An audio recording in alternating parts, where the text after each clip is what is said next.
The next question is quite a good one. Is what can I do to earn the respect of my peers at work, especially when they're older?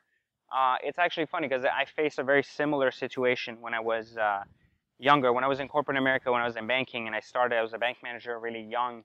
And obviously, the people that worked for me were all much older than 18, right? So I had a lady that was like 40 and some years old, another one that was 30. I had a guy that was like in his mid 20s who was in a position lower than mine. And so I kind of came to realize a few things. First off, arrogance is one of the main reasons that older people, like Gen X people, don't like Gen Y people.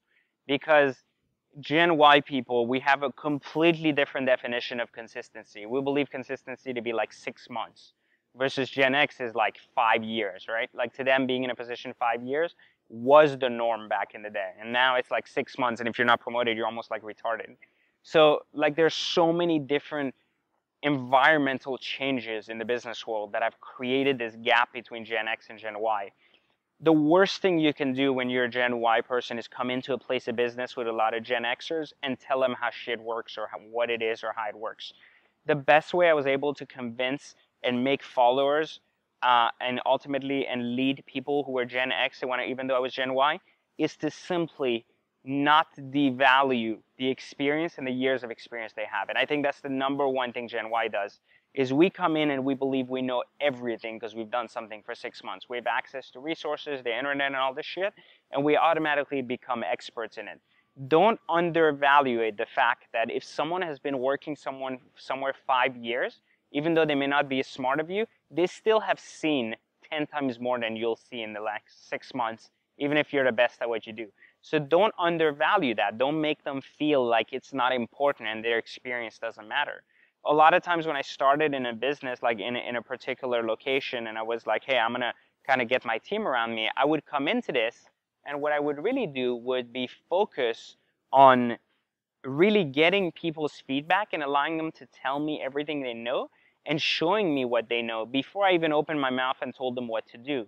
And instead, I would start with suggesting changes and suggesting how I think this could help them, and kind of show them the value rather than order them around or make them feel inferior because they're in a lower position.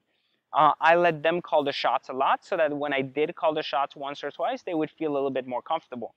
I think the idea is not to spoon feed people, but rather show them that the value you have in leadership is greater than theirs, and show them through influence rather than authority first.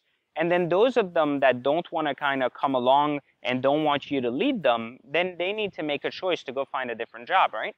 Because you've been elected to lead that team. You've been elected to lead the business.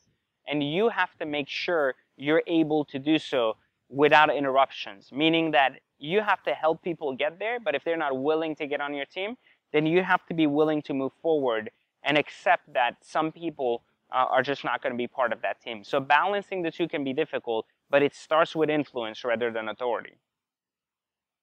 All right, so the next question is it bad to always be fixated on money? Absolutely, it's terrible. Now,